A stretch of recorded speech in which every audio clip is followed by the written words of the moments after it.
Vishwa Sai.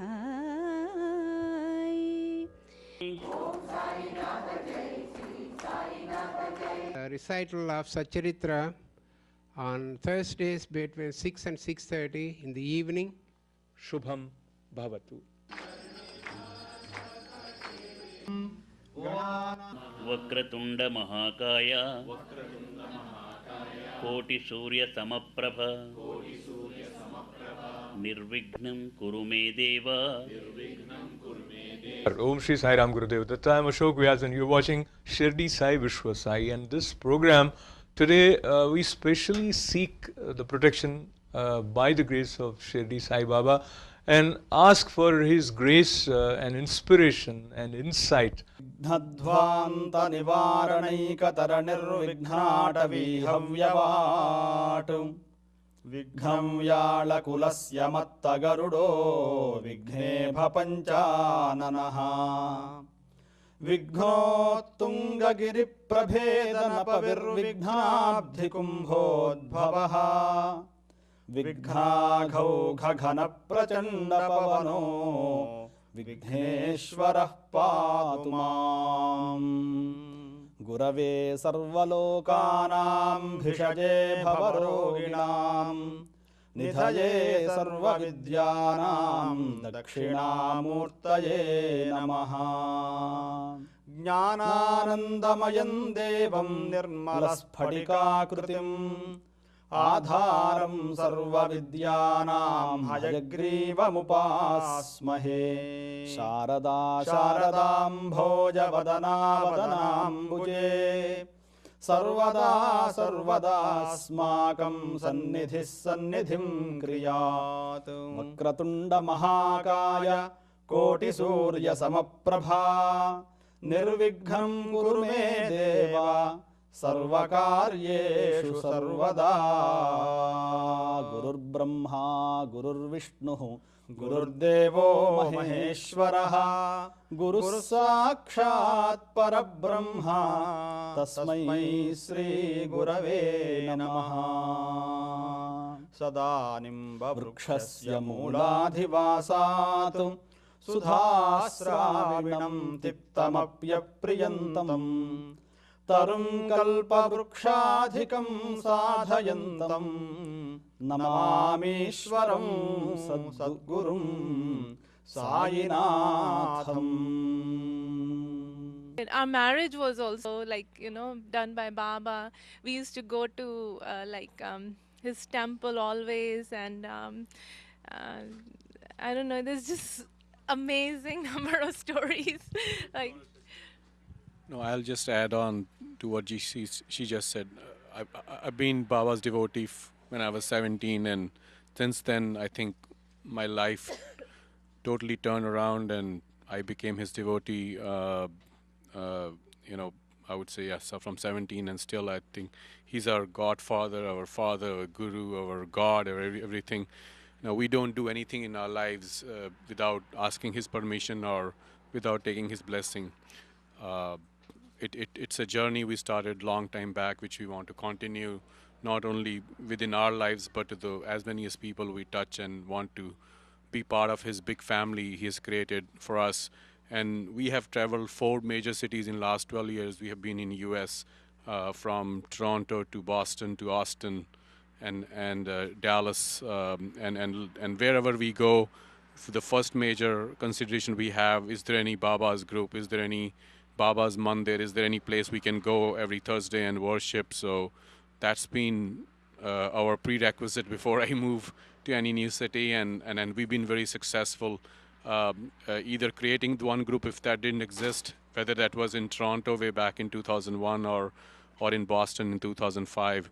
And we feel we are a part of a huge Sai family, and one of the reasons we could go and change 4 cities and still feel at home was because of the extended Baba's family, what we call Sai Parivar. And in overnight or in like just few days, we make and meet like hundreds of devotees and feel they are all part of the family. So it's his blessing, his divine blessing, his guidance that's been showered on us for a long time, and we hope we consistently get that and be successful in carrying his mission and his name to the rest of the world. It's such a joy to listen to the experiences of devotees, and many people who are not in the particular uh, zone of experiencing Sai, they sometimes feel how it all starts. So, in your case, both of you, uh, if you care to share how your relationship with Sai Baba unfolded for you, and on regular basis, of course, you mentioned about satsang every Thursday, but what do you practice to intensely feel his presence? I would give. I was born, brought up in Jammu and Kashmir, like where nobody has heard back then in Baba's name. Even nobody knew. My family was either Vaishno Devi devotee or Shiv devotee, so nobody in our family was Baba devotee. It just was a coincidence. Before I was going to Delhi for my engineering, my mom happened to know Sai Baba through her sister, and she gave me Baba's picture. Instead of, I was surprised with that, Vaishno Devi, which was like half an hour drive from her home. Take this picture, and he'll, how mothers want to do that. They gave me that picture. I didn't know who he was. I just took him, somebody's picture and packed it in my suitcase and opened it in my college room and put it on a wall, and didn't know who he was. So I think the first 3 months as a 17-year-old, I was feeling very homesick, and felt I should write a letter to my mom. One night, it was a very cold, wintry night in Delhi, and I was in a razai half and writing that letter. Suddenly, I saw in Baba's picture, and as if somebody was staring at me, and I was totally overwhelmed with that experience.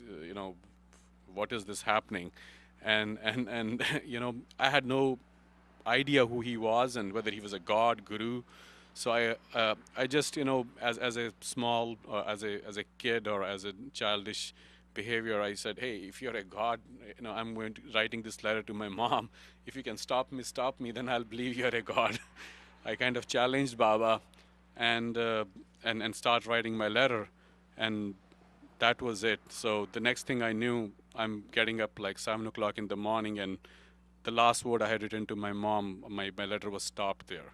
So I challenged him, and he put me to the sleep within no time. And that was my story. So next day morning, I literally cried, and when I saw in his eyes, I felt like my mom is looking at me, and that experience was literally, I would say, changed my life. And coincidentally, all the things I believe, when things have to happen in your life, he just takes care of one thing after another thing. After I went through that experience, I started, asking my friends. I called my mom and said, this is what happened, and who is he? Who's this Sai Baba? And the college I was going in New Delhi, within like 2 minutes drive was the Lodi Road. I was in Lodi Road, and there's the biggest and oldest Baba temple in Delhi, in Lodi Road. It was like 2 minutes walk from my college. And I talked to my friends, and they said, oh, there's a Shirdi Baba's mandir right at the back of the college. Why don't you go in?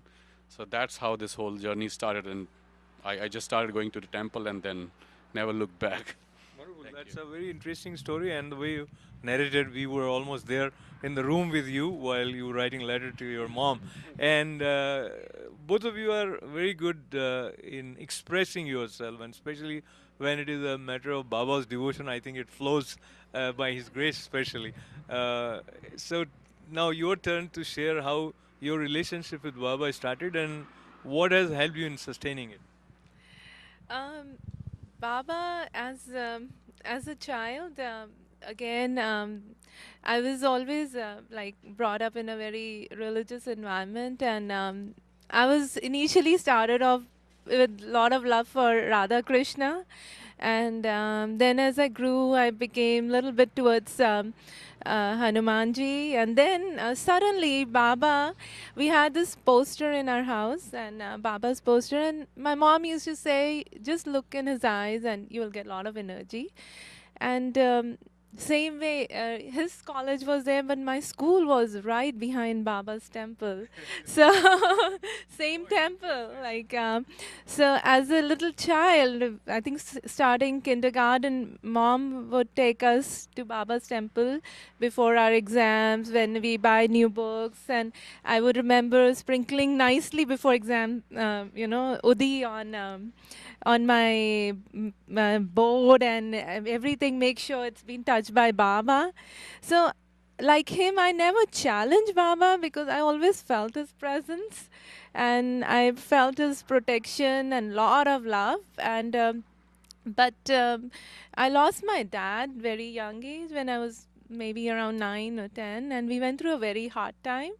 But I always felt there was some protection. There were instances where I I would have been in a very bad situation, but just felt growing up in India, you know how it is for girls especially, and but he just moved me out and protected me so much always. So the bond started like that, and we used to visit Baba's temple on Thursday, or used to, as friends, we used to go together. But the main, uh, the main bonding actually started happening after we both met. In fact, it was surprising. People used to say, "Where you guys are?" But we used to be in Baba's temple all the time before our marriage. So we used to be like just around him, and that's how. And I don't know. I just feel he's a part of. We are a part of him. I think so. And there is. Like there's no separation, and his love, and whenever there is need and like or whatever, he'll come. And how Vishwamji also came, met him, it was just his Baba's miracle. Maybe he wanted some protection to be given to us through Vishwamji, and it just happened. And he has so much love too, and it's, I think so, the love part is so much. Okay.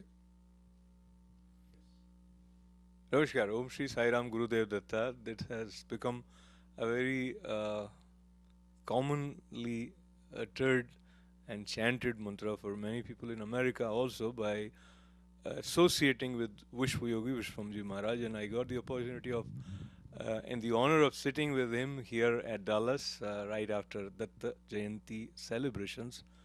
And it is that time when, if you have been active for the whole day, you would not even think about talking to anybody. But the kind of energy which Yogi Maharaj shares and radiates, there are many things that appears impossible becomes possible just by being near him, and it is a very big statement to make.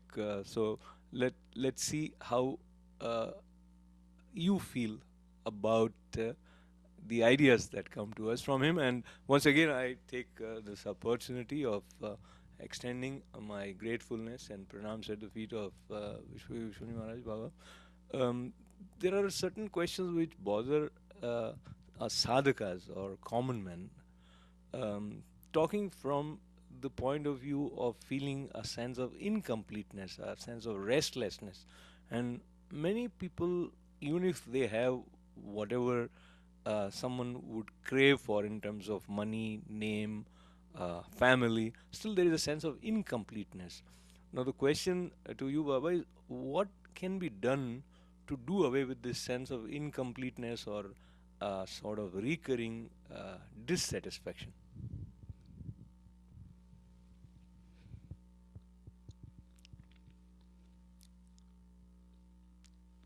The question, in your question itself, the answer is there. They are crazy. That's why they feel they are incomplete.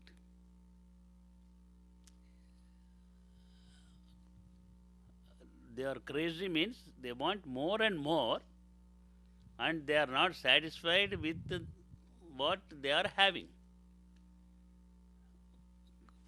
If they satisfy with what they are having, they can want more and they can work for more. But they should not be hasty and they should not feel discomfort or any craziness also, crazy. Satisfaction, we have to satisfy, we should not be hasty, and we should not feel that we are lacking something. If some person is having more and more than ourselves, we feel sad. We want more and more than that person also. It is human nature. But how can you say it is incomplete or complete? What is the definition and landmark for completion? How can you tell? In my opinion, there is no completion at all. There is no end. Completion is not there. It is going on infinite. So, what we are having, we have to satisfy with that, and we have to work to get more and more. But we should not think that it is incomplete and feel sad. We should not feel sad. So, work with self-confidence, with the confidence in the Guru, with the confidence in the Lord. Work more and more, work again and again, and try to go forward and upward, and to get more and more knowledge, more and more money, more and more fame, more and more goodwill also. That is not bad, but we should not think at any time that we are incomplete. So this idea is complete. One should work with confidence. Is the suggestion comes to us from Baba, and not only work with confidence, also have a sense of satisfaction and then work. I again repeat, confidence in the. One point also, according to leave it, keep it away the spirituality. According to economics also, we should not have satisfaction. If we satisfy what we have, there is no progress, according to economics, economic theory. So there must be competition also. Without competition, there is no progress. Without desire to get more and more, there is no progress. Even if we want to merge with the God, somebody, some rishi, some yogi, doing tapas, doing sadhana, to see the Lord, to merge with the Lord, to have connection with the Lord. Are we saying that it is incompletion and dissatisfaction? No. So, I don't agree with that. So most of us would agree that one should work with confidence, and referring to work, action is inevitable, Baba, and the way is required which would enable us to attain that internal integrity so that we can act with dignity. How that can be attained? Very good question. I appreciate your thinking and your scientific outlook to know the truth. Activity. Listen to me carefully. There is no place without activity. At every place, at every point, at every atom, there is activity. Suppose take a particle also. We are telling that moving and non-moving, living and non-living, and with life and without life, we are telling. In my opinion, there is nothing without life, there is nothing without activity. You can ask me, Swami, how is? We are seeing living things and non-living things. we are seeing moving and non-moving. Moving means activity. If there is an activity, moving. No activity, non-moving. That is. But go take any iron, split, minutest form atom. In the atom, there is nucleus. Electrons are there, protons are there, electrons are moving around the nucleus. And the scientists are also, so many times I told you, the scientists are now declare the nucleus, they compared nucleus to the sun and the electrons to the planets, and they are telling the minutest form of the solar system is existing in the atom. So, in the atom there is activity, there is movement, and nucleus is life. It seems to be lifeless and it seems to be motionless. But there is activity, there is motion, there is life everywhere. How can you say there is no activity? Suppose take ourselves. What is the integration in ourselves, in our body? We are having indriyas. Pancha karmendriyas, pancha jnanendriyas, and mind. Some people, some intellectuals are telling that these are the Ekas Rudras also. Prana. Main life force is being diverted into 11 and they are doing 11 duties. I have been telling. This is karmendriyas and jnanendriyas and mind. So, we have to put these karmendriyas and these jnanendriyas must be under the control of the mind. And mind should be under the control of the will, our will. According to will, the mind has to work. According to the mind reaction, mind's will, mind reflection, the indriyas should work. All the indriyas should be under the control of the mind, and our mind should be under the control of our will, sankalpa. That is the integration we have to get in our body. I usually tell truth, purity, unity, character. Truth, character, purity, unity. Truth. One Pandit, efficient intellectual, giving lecture on the birthday of this body, March 5th. Swami told these four are foundation stones for human life: truth, character, purity, unity. Truth, good. One person, if there is one person, truth, there he may be truthful. Purity, he may be purity. Character, good. Unity. If we tell unity, to get unity, there must be two. If there is only one, what is how can we tell the unity? How to get the unity in a person? In a person, we can inculcate good character.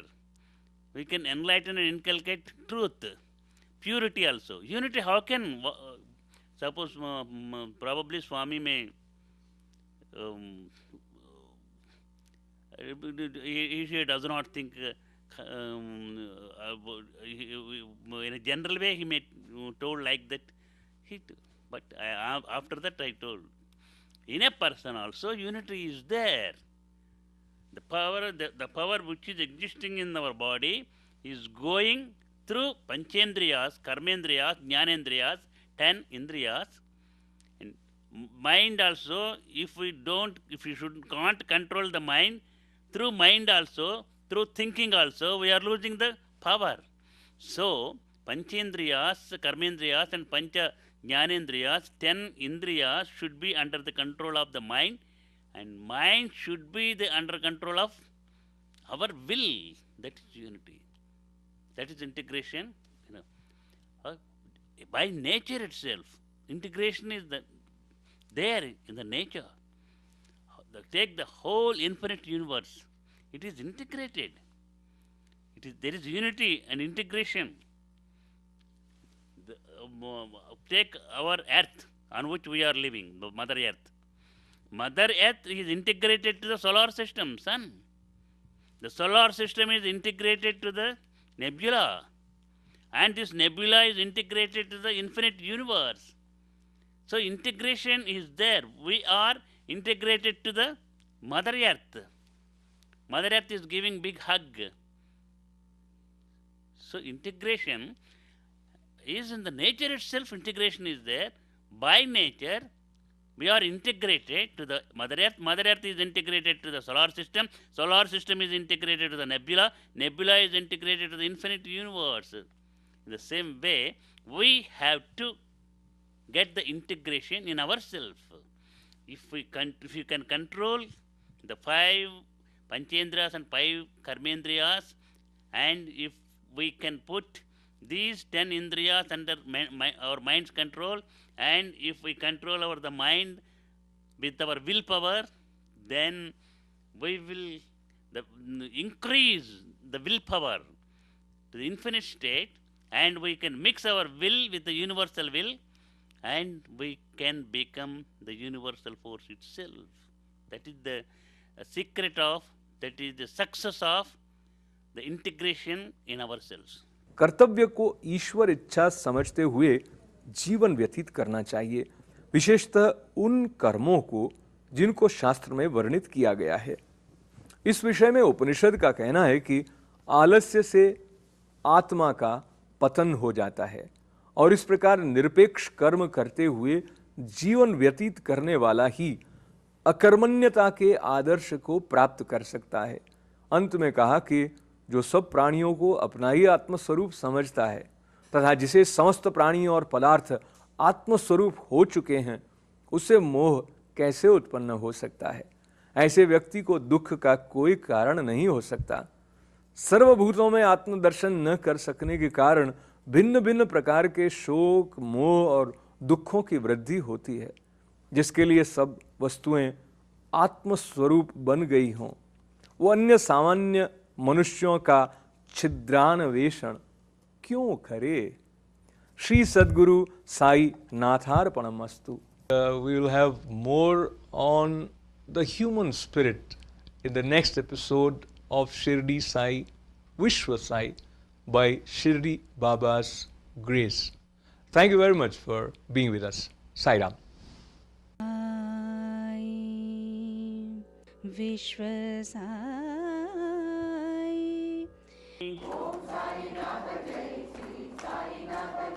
Recital of Satcharitra on Thursdays between 6 and 6:30 in the evening. Shubham Bhavatu.